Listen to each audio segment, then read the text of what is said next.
आहे ते आपल्याला वेगवेगळ्या डेटला करता येत असते.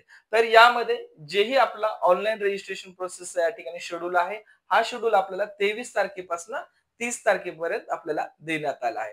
यामध्ये विद्यार्थ्यांना रजिस्ट्रेशन फॉर्म आणि डॉक्युमेंट अपलोडिंग आणि जे काही पेमेंट आहे आपली या ठिकाणी आपल्याला पेमेंट करून घ्यायची आहे. यामध्ये जेही विद्यार्थी लक्षात घ्या, यामध्ये ज्याही विद्यार्थ्यांना बाय मेरिट प्रोसेस करायचे त्याला फक्त 1000 फीस आहे.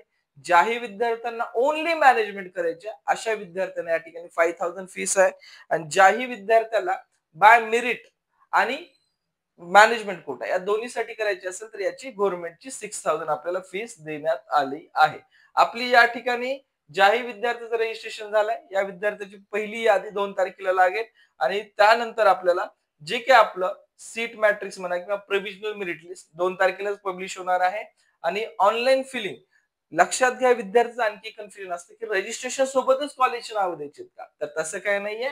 आपल्याला या स्टेजला फक्त रजिस्ट्रेशन करायचं आहे. जी आपली ऑनलाईन चॉईस फिलिंग आहे हे 3 तारखेपासून आपल्याला 5 तारखेपर्यंत करता येणार आहे. म्हणजे आपल्या जवळपास याच्यासाठी 3 दिवसाचं आपल्याला ड्युरेशन देण्यात आलेला आहे.